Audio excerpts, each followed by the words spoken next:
Hello, everybody. Ron Wildman in again for former Macon Mayor C. Jack Ellis on Middle Georgia Spotlight. And our guest today with the Georgia Legislature starting up next week, we have Dale Washburn, who represents District 141 in Macon, Bibb County, and Monroe County. Monroe. Does that cover it all? That's right. Yeah, North Bibb and South Monroe. Basically. You know, Dale, this was your first term, wasn't it? Yes. Mm-hmm. And the last time we had you here, you were anticipating what it would be like. Right. Mm-hmm. Was it like what you thought it would be? Well, I would say overall yes, and yes with a positive. I really enjoyed it. I was blessed. I'm blessed to be there, and I'm honored to be there. It was very interesting first session. I had a goal to learn about the legislative process and to get to know the leadership and also to get to know my colleagues there in the House, and I was able to accomplish all three of those. Actually was able to pass 3 bills out of the House, which I never dreamed I would get to do my first session. So I did learn a lot about the process, and I have been able to get to know the leadership and have made a lot of friends there on both sides of the aisle, and that was one of my goals, was to get to know people on both sides, and so I've made friends on both sides of the aisle, and so I had a great first year from my point of view, and I'm looking forward to getting back. My feeling is, covering it over the years, if you stand back and look at it as a whole, it's like a giant anthill. Yeah. With everything going on in all different directions. Yeah, yeah. But there is order up there, isn't there? There is. That's an interesting observation. It is very hectic, and of course there's a lot of movement, a lot of things going on, a lot of people moving in a lot of different directions, and it does seem to be quite hectic. A lot of people, you know, a lot of tourist groups and school kids in, and of course that creates a lot of noise and activity a lot of times. But it is true, and one of the things that you observed is that there is order there, and the system works well.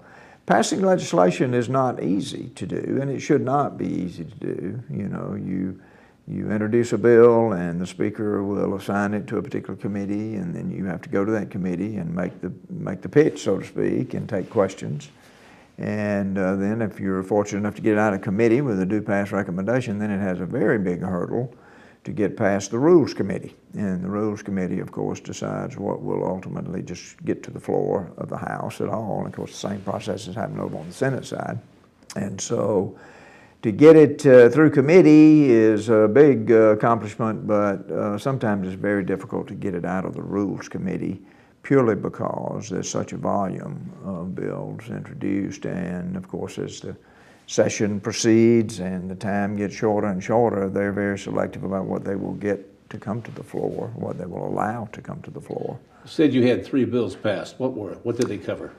We had 3 bills. I passed one.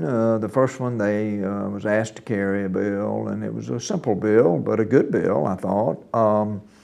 It made it a misdemeanor for someone to assign or to convey a piece of real estate to someone without their permission. And it was driven because in some cases, some people had transferred, signed a deed, took it to the courthouse and recorded it, and conveyed like a vacant lot to somebody with unpaid taxes on it. And they didn't pay the taxes, they just conveyed the property.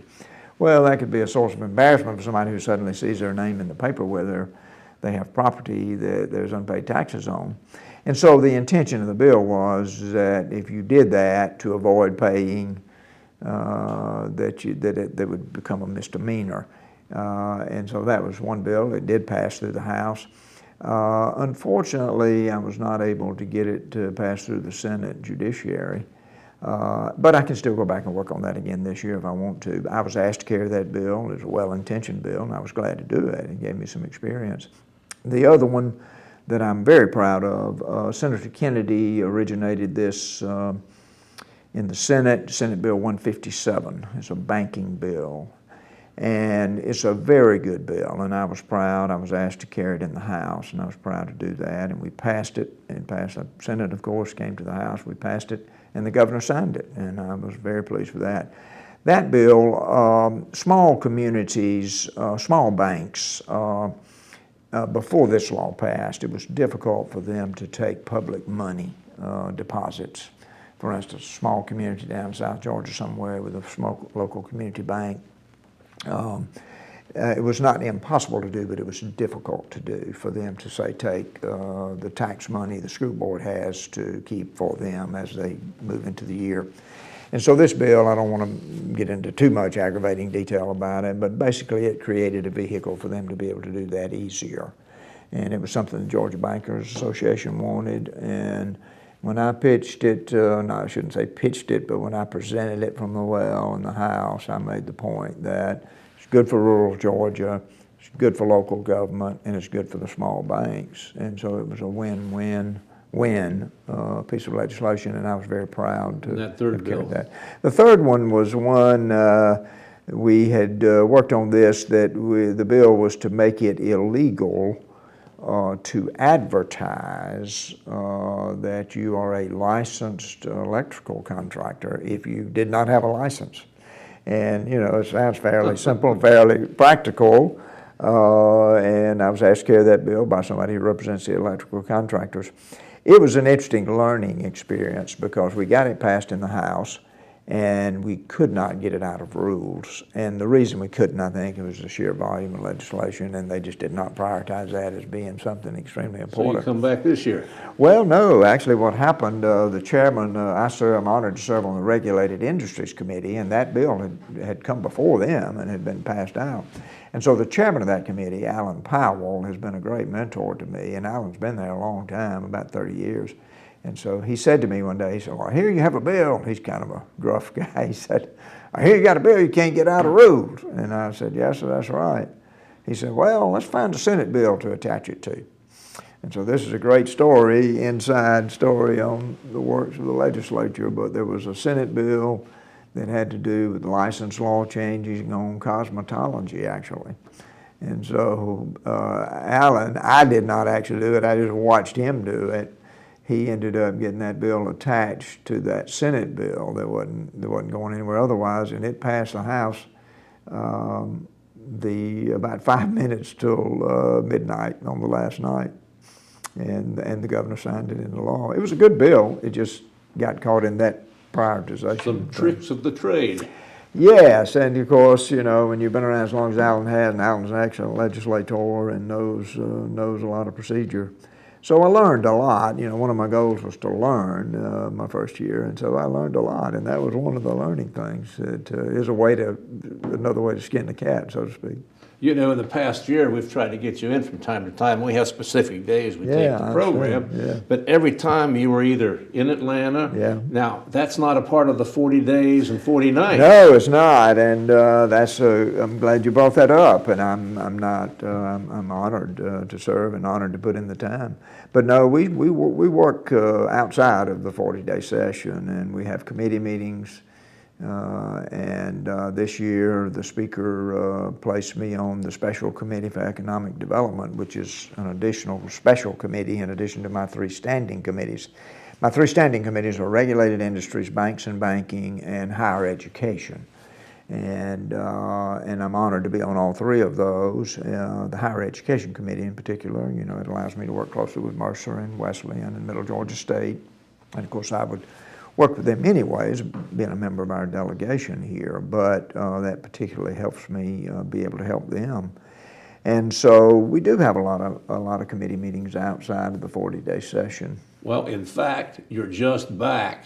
Yes. A minute ago, before we started this, yes. From Atlanta Raceway, where you were participating in a committee meeting. Yes, we had a hearing. The committee, the Special Committee for Economic Development, has looked at more than the gambling issue, but we have spent a lot of time.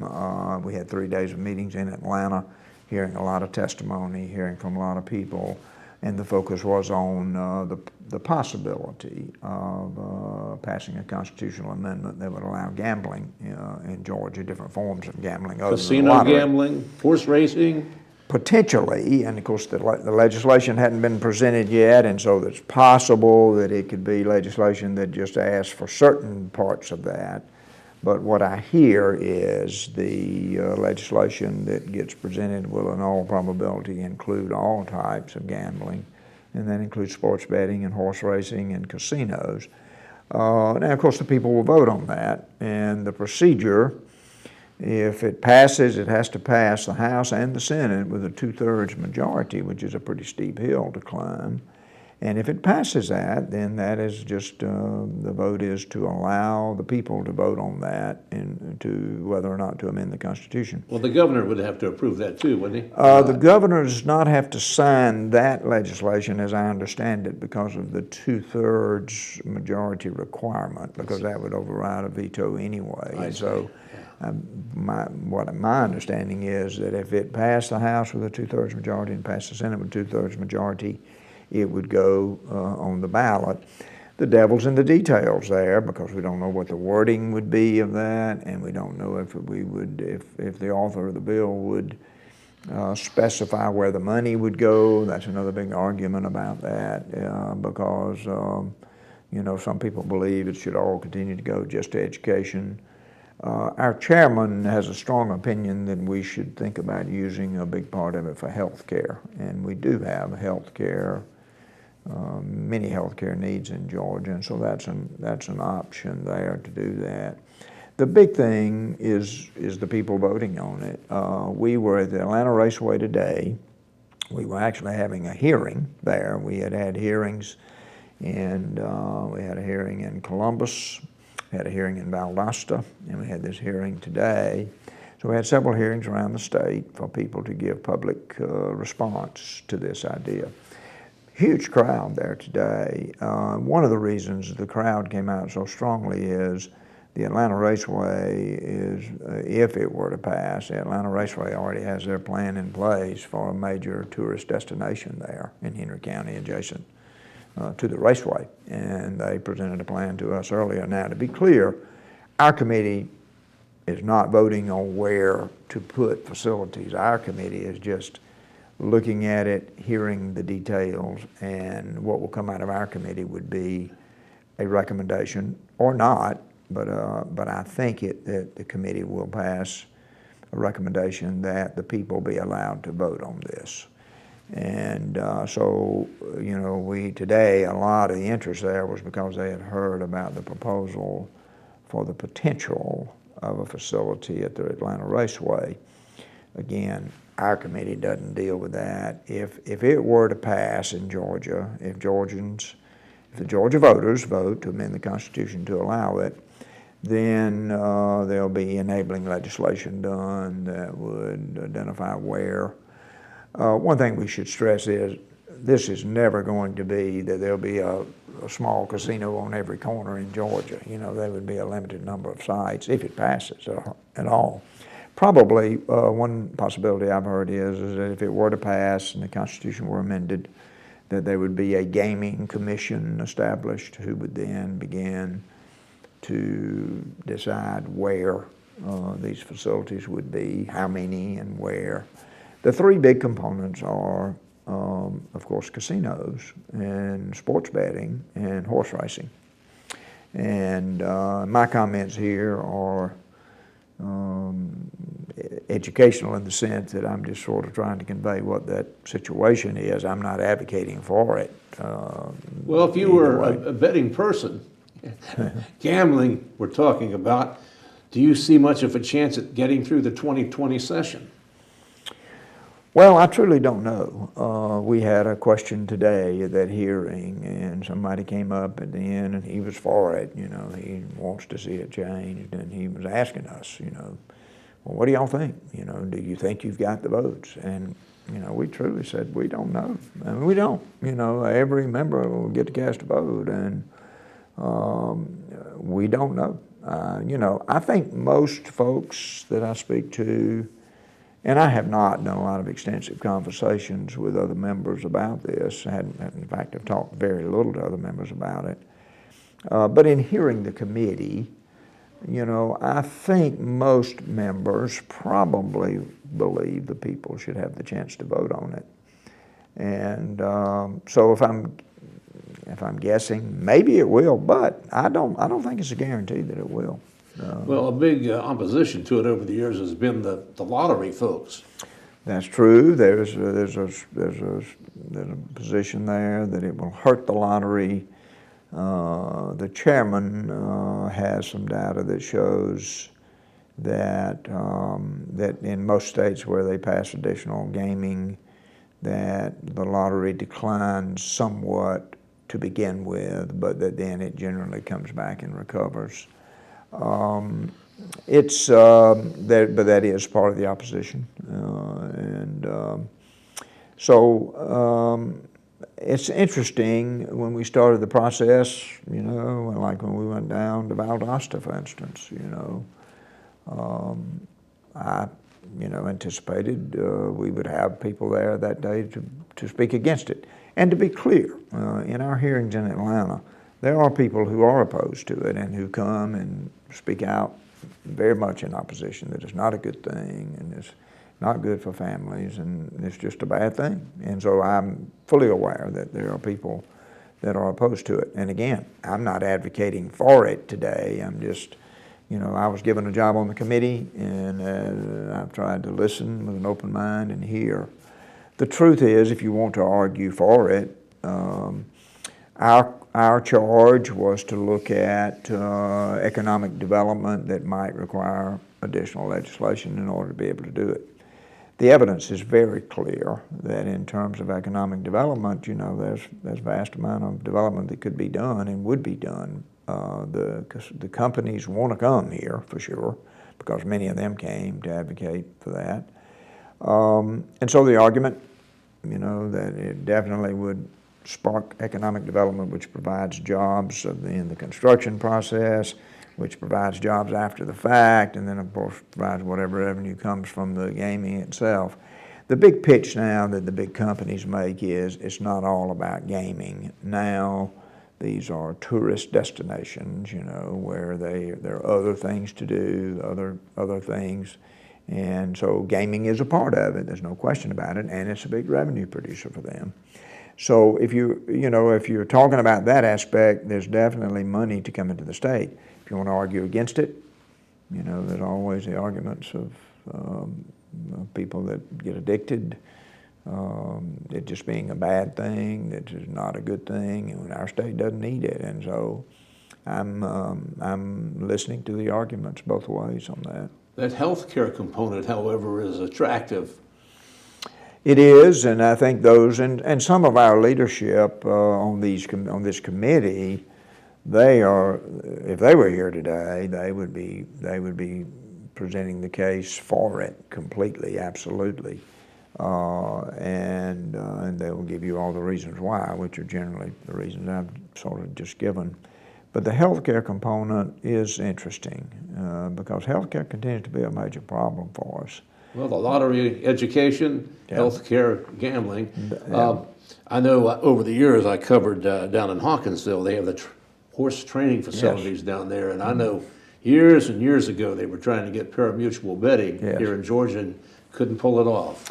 Yes, horse racing, there's a big segment of the folks who are very much interested in horse racing, and the argument for that, of course, it's an entertainment.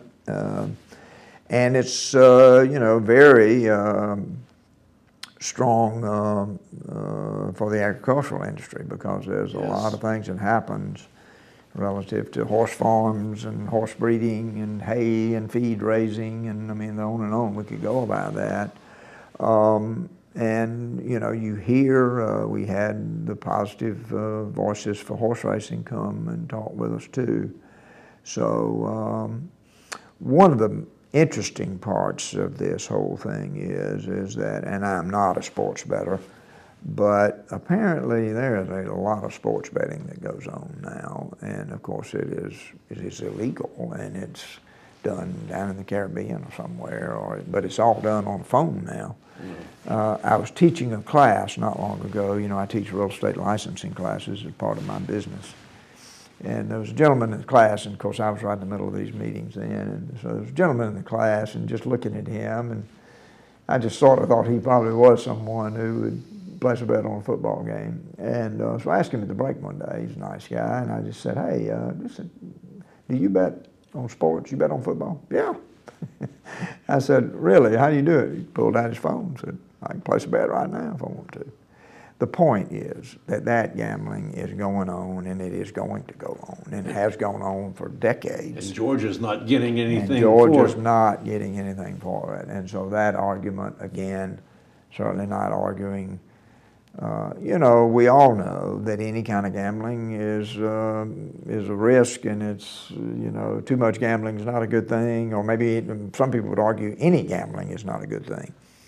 But the truth is, you know, people have been betting on college football games forever, and we are not getting that revenue that we could be getting. And again, I'm not advocating for it right now, but I am just trying to listen and look at it and look at here's one of the things for me. When I was running for the legislature, I said I'll always try to cast votes for what's best for Georgia's families and best for Georgia business. And one of my goals is to always keep taxes as low as possible on Georgia's families and on Georgia businesses. And I am one who does not favor a tax increase, not a tax rate increase at all. In fact, we're going to have a chance to reduce income taxes another 1/4 point, I believe it is, here in the next session coming up. So in looking at that, and I know there are people who would immediately respond that, well, it's bad for families, and I'm not arguing about that. I am saying that if we are able to, if we are looking at other revenue sources for the state that would keep taxes down on our families, that certainly benefits all the non-gambling families that are out there. And there's a lot of them that would never gamble. So it's a question that's a difficult question, and I'm not advocating for it, but I am advocating that we ought to let the people vote on whether or not they believe it should be amended. I never gambled any. My dad had a philosophy: if you can't afford to lose, you can't afford to win. Whether that makes sense or not, it worked on me. Yeah, and that is very true, and it is true that when it comes to gambling, there are more losers than winners. You know, the odds are in favor of the house for sure, and, you know, the casinos make tons of money or they wouldn't be in the business, you know. Talking about tons of money, a big issue it appears coming up in 2020 will be the motion picture industry. We give the tax credits, and they said we're way ahead of all the other states. Yes, that's right. And we're not getting anything from that industry that we ought to be getting some, and we could still lower the tax credits and still be ahead of everybody else. That's probably a good argument. I am by no means an expert on those tax credits. I have always understood that. And of course, the motion picture industry is very important to our economy now. There's a lot going on in Georgia with that. I wish I was more knowledgeable about the tax credits. I do think if we're giving away a lot more than anywhere else, then it's a fairly good business proposition that maybe that could be reined in some, but I really don't know enough about the details to speak about it. Apparently a recent audit was put out there, and it just showed that it's, as of right now, it's not doing what it said it was going to do. Mm-hmm. But it does give a lot of room for growth in the future, because I understand another studio is being built up there in Fayetteville. Is that right? An investment, along with, of course, the facilities in Atlanta. Mm-hmm. So I imagine it's a thorny issue for folks. You got to be careful how you make these changes. Mm-hmm. But that's one thing that I understand is going to be a big issue this coming session. Mm-hmm. What else do you hear that's going to be a hot item? Well, there'll be a big fight over the budget. You know, the governor has asked for some spending cuts, and of course, the budget process is a process where the governor submits his budget, and then the House does some things with it and changes some things. He's always wanting cuts too. He is. He is wanting some cuts, and I generally believe there's probably generally always some room to cut in a state budget. But the governor has asked for that.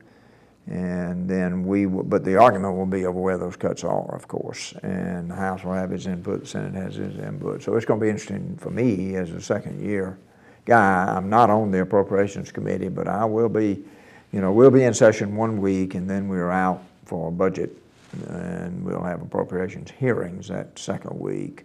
And I will be there, even though I'm not on the committee. I'll go every day and hear and listen to what's being said there, because there will be a fight about the budget. Otherwise, I expect, human sex trafficking is a huge issue in Georgia now, and a huge problem. I went to a little seminar about it not long ago because I wanted to learn more about the problem and about the issue. And it is a bad problem. You know, the Atlanta airport is one of the reasons, because they are flying these young women in here apparently. And also too, you know, it strikes right at home when you think about I-75 coming right through and I-16 coming through. And so when you hear these stories, I mean, these are horrific stories. And so we are committed to doing something about it, to doing what we can to stop it and to slow it down. And that includes public awareness, you know, sort of what to watch for if you see something that looks suspicious, you know. And I'm sure, I was on the phone this morning with some of our leaders with our majority whip today, and I was asking him about, you know, about some things that we will be dealing with, and he said, well, I suspect we will have some legislation that helps prosecutors in terms of prosecuting that, and so we are going to try to do some things about that.